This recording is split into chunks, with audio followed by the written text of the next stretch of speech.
Hoje, os maiores países do mundo concordaram em um plano global de recuperação e reforma. Isso envolve o maior corte de juros da história, o maior estímulo fiscal, o maior investimento de recursos da história das instituições internacionais. Um total de 5 trilhões de dólares vai ser injetado na economia mundial até o fim de 2010, incluindo 1 trilhão de dólares do Fundo Monetário Internacional. Cifras altíssimas que os países e instituições internacionais vão ceder para combater a crise. O G20 definiu outras medidas para estabilizar o sistema financeiro, como o fim de paraísos fiscais, regulamentação mais rígida de bancos e empresas e novas regras para pagamento de bônus a executivos.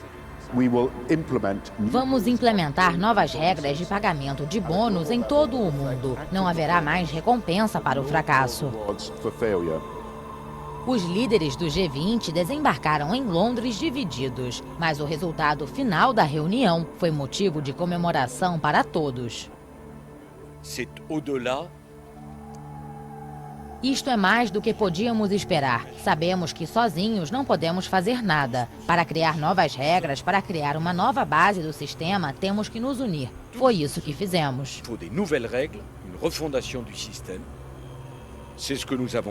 As instituições que estão no centro da crise também manifestaram apoio às decisões do grupo. As bolsas de todo o mundo fecharam em alta, dando sinal de que, por enquanto, a confiança voltou.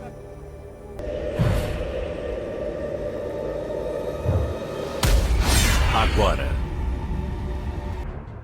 A polícia da Rússia prendeu mais de 2.000 pessoas hoje em manifestações. Começou hoje o evento virtual do Fórum Econômico Mundial de Davos. The streets are dead.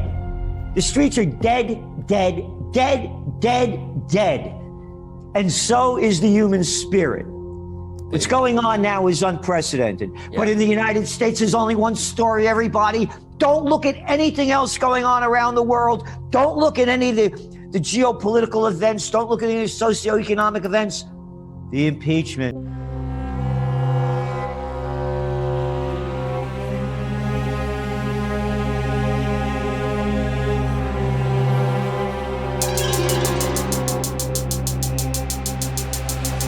Apontaria que há o perigo de, usando uma metáfora, de que um dia acordaremos e descobriremos que estamos num mundo muito diferente. Talvez não seja uma manhã, talvez seja uma semana ou um mês, eu não sei. Mas quando acontecer, creio que acontecerá muito rápido e não seremos realmente capazes de prever quando. Antes de dizer o que eu ia falar, eu fiquei feliz com a fala do ministro Toffoli, porque comparando os números, ainda tem muita gente para prender e muita multa para aplicar.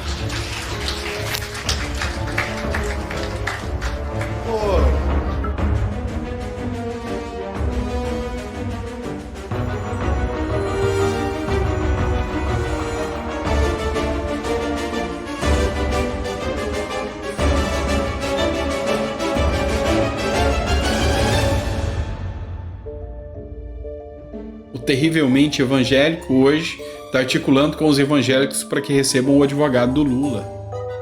O sistema já está todo dominado. E agora a mídia já começa a perceber isso. Vai resolver? Não sei.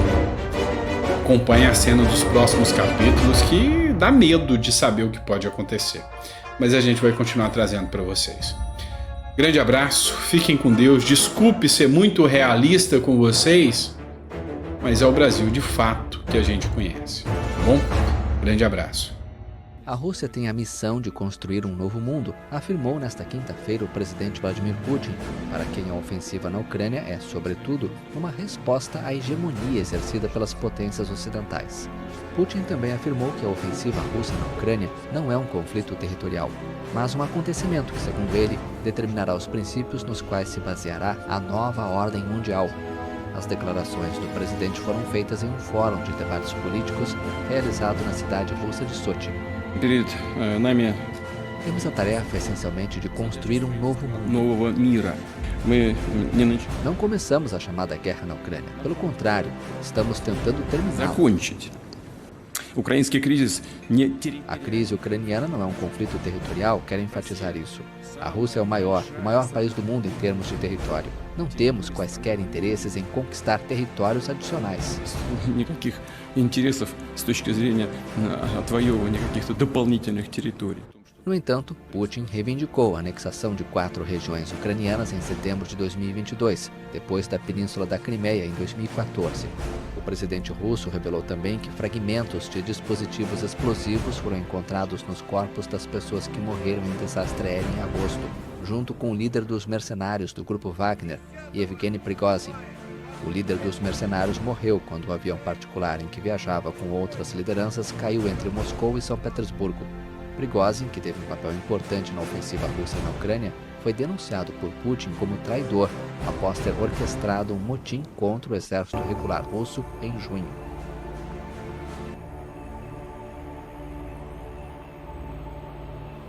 Em sua primeira grande coletiva de imprensa desde que voltou ao Kremlin para um terceiro mandato, o presidente russo Vladimir Putin falou de política, celebridades e até mesmo sobre o fim do mundo. O mandatário apoiou a decisão da Câmara Baixa do Parlamento de proibir a adoção de crianças russas por americanos em resposta às sanções aprovadas no Congresso de Washington contra a Rússia. Uma reação da Duma que considerou emocional, porém apropriada. Também disse que a Rússia está disposta a dar residência ou um passaporte ao ator francês Gérard Depardieu. Recentemente, o artista anunciou que deixaria a França para morar na Bélgica para pagar menos impostos. O presidente também falou do apocalipse. Segundo Putin, o fenômeno vai acontecer, só que dentro de 4 bilhões e meio de anos e não agora, em 21 de dezembro, por causa do Sol, em vez da profecia maia.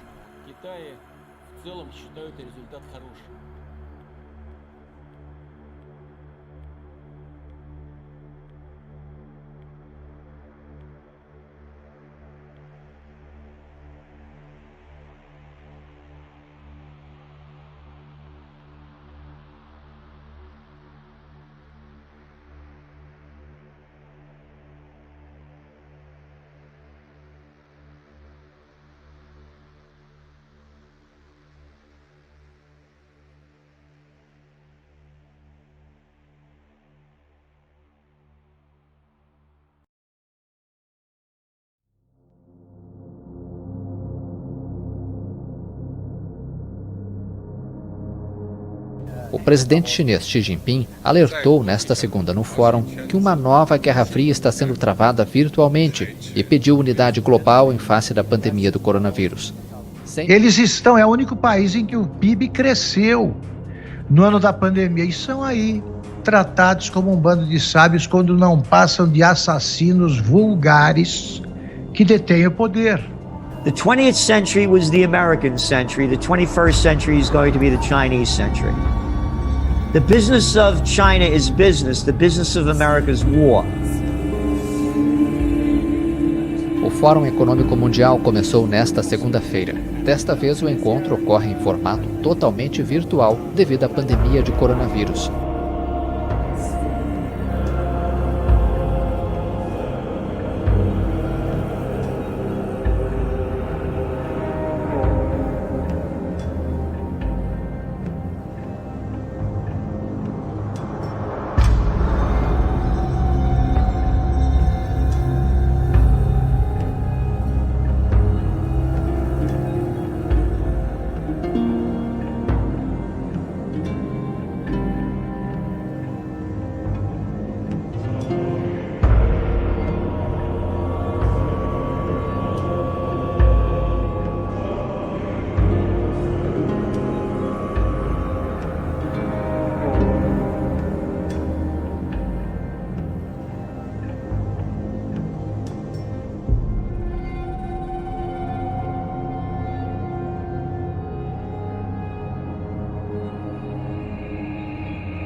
Na capital Washington, uma Casa Branca ainda mais branca.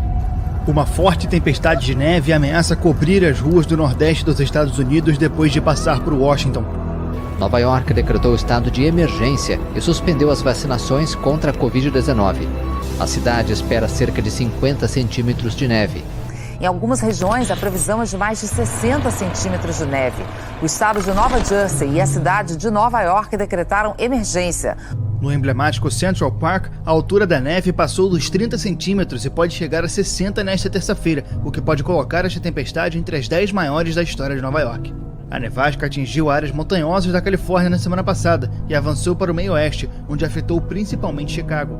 Na quarta-feira, a preocupação das autoridades é com possíveis acidentes e também com atraso nos serviços, como o transporte.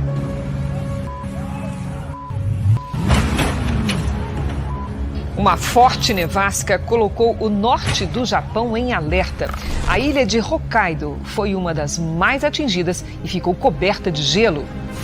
Os sistemas de transporte foram afetados, com estradas bloqueadas, além de voos e viagens de trens cancelados. Algumas partes do país estão com temperaturas abaixo de zero desde o início do ano e com muita neve. As autoridades do país emitiram um alerta para algumas cidades que podem esperar 3 vezes mais neve que o normal. Também teve recorde de neve na Espanha. A tempestade prejudicou a distribuição da vacina da Moderna em Madrid. 5 das 17 regiões do país estão sob alerta vermelho, incluindo a região de Madrid. Vamos ver as imagens. As autoridades pedem que as pessoas não saiam de casa e evitem trajetos não essenciais.